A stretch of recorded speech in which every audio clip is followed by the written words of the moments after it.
मसाजोगचे सरपंच संतोष देशमुख हत्या प्रकरणी उज्ज्वल निकम यांची विशेष सरकारी वकील म्हणून नियुक्ती करण्यात आली।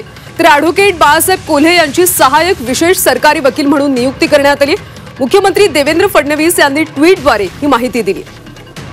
संतोष देशमुख हत्या प्रकरणात उज्ज्वल निकम यांची विशेष सरकारी वकील म्हणून नेमणूक करण्यात आली। मुख्यमंत्री देवेंद्र फडणवीसांनी याबाबत ट्विट करत माहिती दिली। तर ॲडव्होकेट बाळासाहेब कोल्हे यांची सहाय्यक विशेष सरकारी वकील म्हणून नियुक्ती करण्यात आली आहे।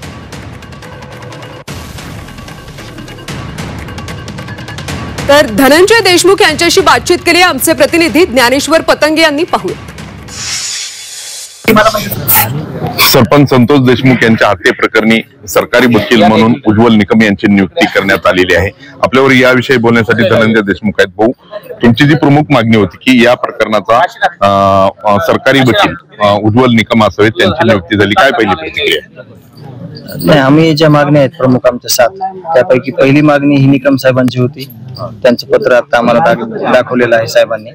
आणि एक त्याच्यात मागणी आहे की जे 29/11 पासून घटनाक्रम आणि पुढे जो काही तपास झाला त्या तपासामध्ये SP साहेबांपर्यंत कुठला तपास गेला, त्यांना आमच्या विषयी काय सांगितलं गेलं, की म्हणजे इथली स्थानिक प्रशासनाची जी व्यवस्था होती, पोलीस यंत्रणा, त्यांनी काय काम केलंय, काय चुका केल्यात किंवा काय चांगलं काम केलंय, या संदर्भात त्यांनी तिथं प्रॉपर कुठलीच गोष्ट दिलेली नाही। सरकार तुमच्या आंदोलनाकडे सकारात्मक बघतंय, प्रतिसाद देते? नाही, बघतंय पण आणि बघावं पण। आमची दुसरी अपेक्षा पण त्यांच्याकडून काही नाही। आम्हाला दिलेल्या शब्दाप्रमाणे आम्ही त्यांच्यावर विश्वस्त आहोत की तुम्ही आम्हाला न्याय द्या, आमच्या ज्या मागण्या आहेत त्या मान्य करा आणि आमच्या सगळ्या न्यायाच्या आणि रास्त मागण्या आहेत। आतापर्यंत जर आपण घटनाक्रम नीट बघितला तर तुम्ही प्रत्येक वेळेस आंदोलन केलं की सरकार काहीतरी एक पाऊल उचलतंय, याच्याकडे कसं बघतात? नाही, आता तसा जर योगायोग असेल तर आम्हाला ज्या वेळेस काही कमी जास्तपणा वाटेल किंवा आम्हाला कुठं उणीव वाटेल त्यावेळेस आम्ही कुठल्याही स्तराला जाऊन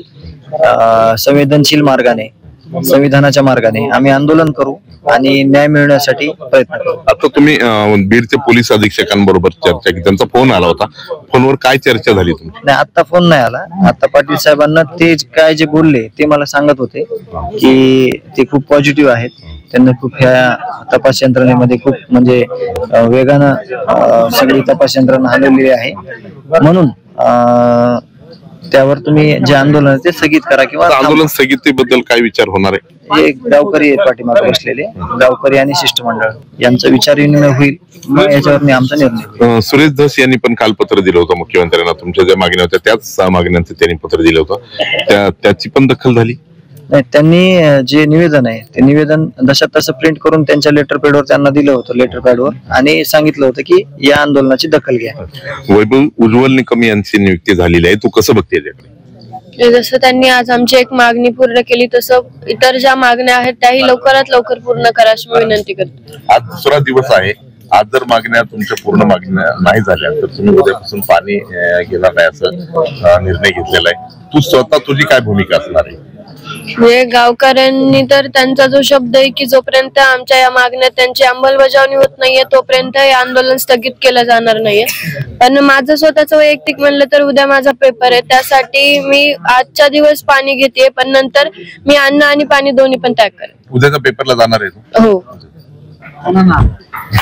उज्ज्वल निकम यांची सरकारी वकील म्हणून जी नियुक्ती झाली त्याचं आम्ही स्वागत करतो, मात्र कुठलाही निर्णय होण्यासाठी आंदोलन करावं लागतं ही खेदाची बाब आहे अशी भावना धनंजय देशमुख यांनी व्यक्त केलेली आहे। ज्ञानेश्वर पतंगे, 24 तास, बीड, मसाजोग। तर देशमुख कुटुंबियांनी सुद्धा उज्ज्वल निकम यांची नियुक्ती करावी अशी मागणी केली होती आणि ही मागणी आता सरकारनं मान्य केली। दरम्यान उज्ज्वल निकम यांची विशेष सरकारी वकील म्हणून नियुक्ती झाल्यानंतर सुप्रिया सुळेंनी काय प्रतिक्रिया दिली तीही पाहूया। काहीतरी निर्णय सरकारने घेतला याचा अर्थातच मी स्वागत करीन, पण जो 7वा आरोपी आहे, जो खुनी आहे, तो गायब आहे। एक माणूस राज्यात गेले 72 दिवस आपल्याला सापडत नाहीये, ह्याच्यावर माझा विश्वासच नाहीये। आणि मी अनेक वेळा SP असतील किंवा पोलीस यंत्रणा असेल, माननीय मुख्यमंत्री असतील, यांना अनेक जणांना मी कॉन्टॅक्टही केलेलं आहे की तुम्ही सांगा की आम्ही केंद्र सरकारला विचारूया का। बजरंग अप्पा सोनवणे, बीडचे खासदार, यांनी अमितभाई शांची 2दा भेट घेतलेली आहे की आम्हालाही सहकार्य करायची आमची पूर्ण तयारी आहे, आम्हाला ह्याच्यात कुठलंही राजकारण आणायचं नाही। बीड मधल्या दोन्ही कुटुंब आणि परभणीचं कुटुंब या 3 कुटुंबाला न्याय हा मिळालाच पाहिजे.